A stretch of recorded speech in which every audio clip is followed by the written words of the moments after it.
My wife said, "If you don't give me what I want, I'll make sure the court destroys you." I replied, "Do what you need to." She didn't know I'd already met with someone the day before. When she opened the court notice and realized whose signature was on it, she sat down on the floor, speechless. "My name is Alex. I'm 35, and I spent 7 years married to someone who turned into a stranger. Or maybe she was always a stranger, and I was just too blind to see it." Either way, the woman I thought I knew disappeared somewhere around year 5, replaced by someone who saw me as an obstacle instead of a partner. Lauren and I met when we were both 26. She was working retail management. I'd just gotten a decent job with steady income and benefits. Nothing glamorous, but stable. We dated for 2 years before getting married in a small ceremony that her parents paid for because we were still building our savings. Those first few years were good. We weren't rich, but we were happy. At least I thought we were. The shift started slowly. Around year 5, Lauren became obsessed with what other people had. Her friends were buying houses, taking European vacations, driving new cars. Suddenly, our apartment wasn't good enough. Our used Honda wasn't good enough. I wasn't good enough. She started making comments about how I wasn't ambitious enough and how I settled for mediocrity. Never mind that I worked 50 hours a week and paid most of our bills while she'd quit her management job to focus on starting a business that never actually started. By year 6, the criticism became constant. Everything I did was wrong. The way I dressed, the way I talked, the friends I had, the hobbies I enjoyed. She'd roll her eyes when I spoke, interrupt me mid-sentence, make little comments designed to chip away at my confidence. "That's a stupid idea." "Why would you think that?" "God, you're so boring sometimes." I tried talking to her about it. Multiple times. She'd either deny there was a problem or flip it around and say I was too sensitive, that I couldn't take a joke, that I was making her feel like she had to walk on eggshells. Classic manipulation, but I didn't recognize it then. 3 months ago, things came to a head. We were at dinner with her friends, another couple she'd been trying to impress for months. The guy, Trevor, worked in finance and wouldn't shut up about his Tesla and his stock portfolio. Lauren was hanging on his every word, laughing at jokes that weren't funny, touching his arm when she talked. I sat there feeling invisible. On the drive home, she started in on me. "You barely said anything tonight. You made us look so boring." I said plenty. You just weren't listening. Trevor was talking about real things, investments, growth. Meanwhile, you're sitting there like a mute. "Trevor's an ass who spends the whole night bragging about money." She went silent. That dangerous kind of silent. When we got home, she exploded. "This is exactly what I'm talking about. You have no drive, no ambition. You're content to just exist. Do you know how embarrassing that is for me?" "Embarrassing? I work hard. I pay our bills. You work a mediocre job and you're fine with it. You have no goals, no plans, nothing. I didn't sign up to be stuck in this life forever." "Then what did you sign up for, Lauren? Because it seems like you signed up for someone else's life and you're pissed that I'm not giving it to you." Wrong thing to say. She went nuclear, screamed at me for an hour about how I'd ruined her life, how she'd wasted her 20s on me, how she deserved better. I let her scream. Then I went to sleep in the guest room. The next morning, she was eerily calm, made coffee like nothing had happened. That's when I knew something had shifted. She'd made a decision about something. Update 1. For the next 2 weeks, Lauren was cold but civil. She stopped criticizing me, which should have been a relief, but instead felt ominous. She was planning something. I could feel it. Then came the conversation. She sat me down on a Saturday afternoon with this practiced, rehearsed tone. "Alex, I think we both know this isn't working. I think we should separate." I wasn't surprised, but hearing it still hit hard. "Okay, if that's what you want. I want the apartment. You can move out, find your own place. I'll stay here." The apartment that's in my name, that I've been paying for? I've been living here for 7 years. I have just as much right to it. Legally, no, you don't. But we can figure something out that's fair. Her expression hardened. I'm not asking, Alex. I'm telling you, I'm keeping the apartment, and I want half of everything. Your retirement account, savings, everything. That's not how this works. That's exactly how this works. We're married. Community property. We live in an equitable distribution state, not community property. And considering you haven't worked in 2 years while I've paid for everything, I don't think you're getting half of anything. She stood up, face flushed. You think you're so smart. You have no idea what I'm capable of. What does that mean? It means if you don't give me what I want, I'll make sure the court destroys you. I'll tell them you were abusive, controlling, that I was afraid of you. Do you know how that plays in divorce court? They'll take everything from you and give it to me. You'll be lucky to keep your car. I stared at her. This woman I'd loved, who I'd supported, who I'd tried so hard to make happy. She was threatening to lie about me, to destroy my reputation, to commit fraud, and she said it so casually, like she was discussing what to order for dinner. Do what you need to, I said quietly. She smiled. Actually smiled. You should think very carefully about this, Alex. I'm serious. I know you are, and I'm serious too. Do what you need to. She stormed off to the bedroom. I went for a walk that lasted 3 hours. Update 2. Here's what Lauren didn't know. I'd already met with someone the day before that conversation. A divorce attorney named Patricia Molina. I'd been documenting everything for 6 weeks. Every insult, every criticism, every threat. I had a notebook full of dates, times, and quotes. I had text messages saved. I had emails.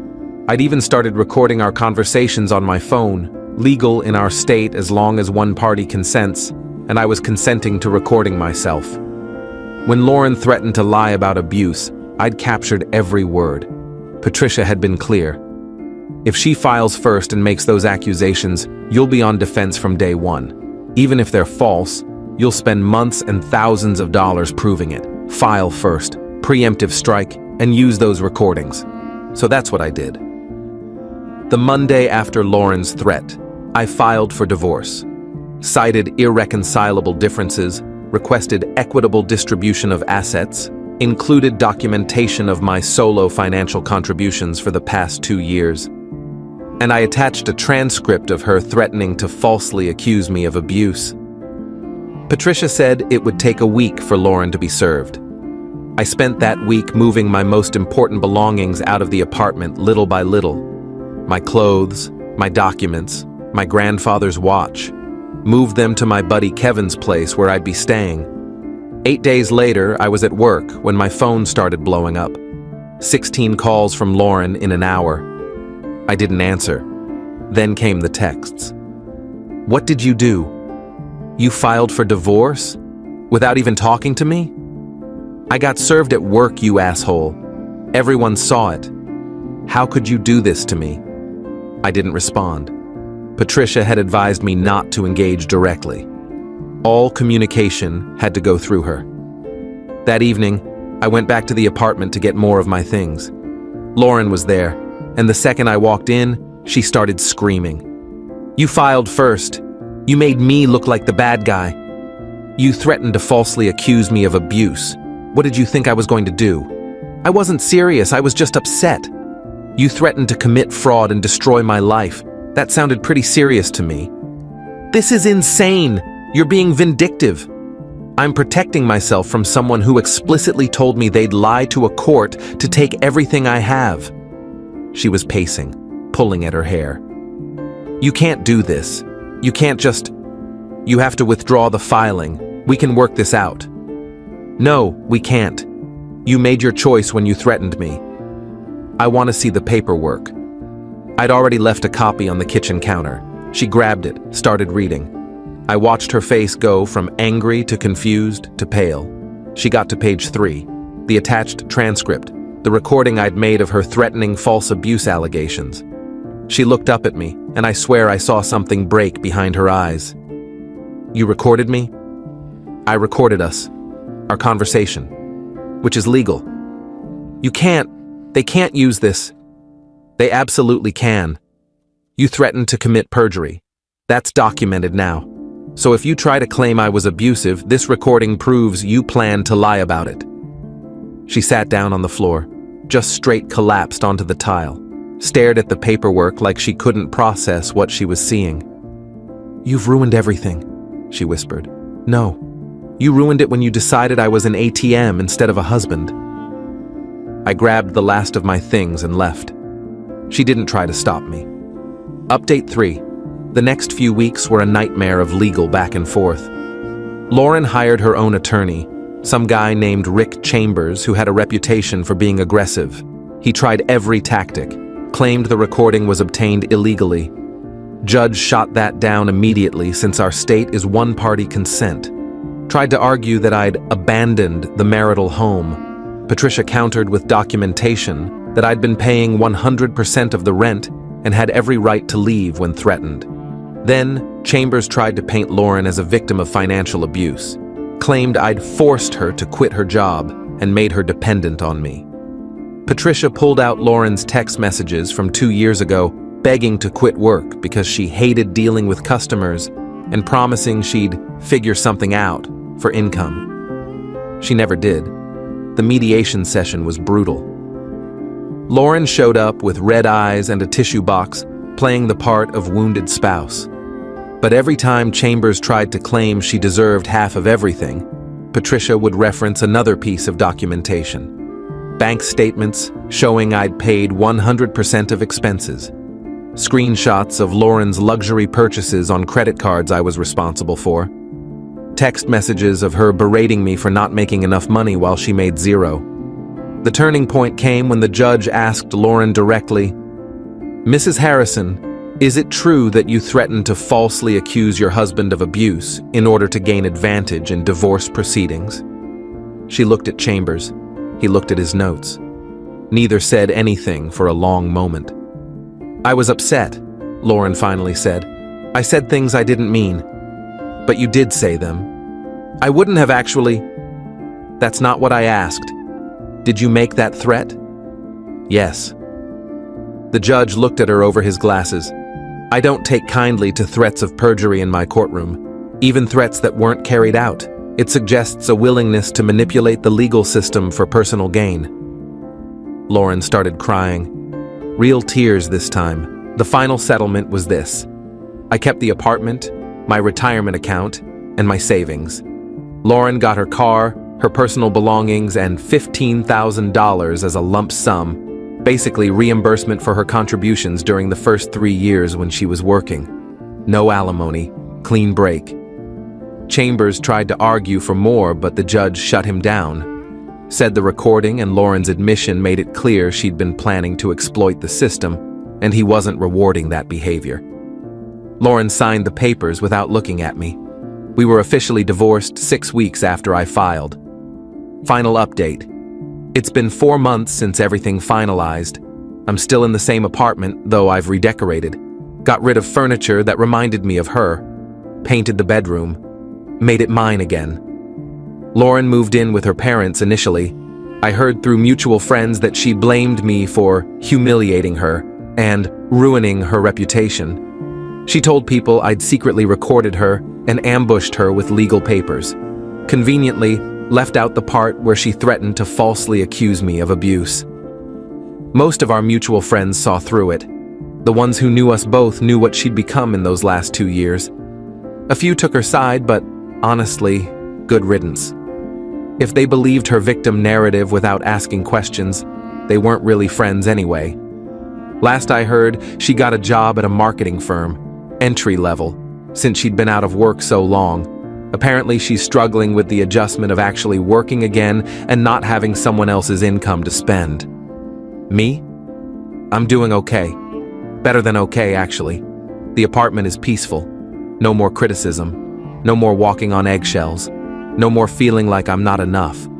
I've reconnected with friends I'd drifted from. Started going to the gym. Even went on a couple dates, though nothing serious yet. The best part? My finances are finally mine. No more credit card bills for Lauren's self-care purchases. No more explaining why we can't afford something when I'm the only one working. I'm saving money again, actually building something for myself. People ask if I regret marrying her. Honestly, no. I learned who I don't want to be with. I learned what I won't tolerate. I learned that loving someone doesn't mean letting them destroy you. And I learned to trust my gut when something feels wrong. The recording was the smartest thing I did. Without it, Lauren would have followed through on her threat. She would have lied to the court, painted me as an abuser, and probably gotten away with it because society tends to believe accusations without proof. That recording didn't just protect my assets. It protected my reputation, my future, maybe even my freedom. Would I do anything differently? Maybe file for divorce sooner? Maybe recognize the warning signs when she started the constant criticism and contempt. But I'm not beating myself up about it. Sometimes you have to live through something to learn from it. Lauren made her choice when she decided I was an obstacle instead of a partner. When she saw me as a resource to extract value from, rather than a person to share life with. When she threatened to weaponize the legal system against me, I just made sure I was ready when she did. Edit 1. People keep asking what happened to Trevor and his wife. They're still friends with Lauren as far as I know, which tells me everything I need to know about Trevor. Edit 2. Yes, the recording was legal. I checked with multiple attorneys before I did it. One-party consent state. I was part of the conversation. Completely legal. Know your local laws before trying this. Edit 3. For those asking if I ever loved her, yes, I did. Very much. That's why this hurt so badly. But love isn't enough when the other person sees you as a tool instead of a human being.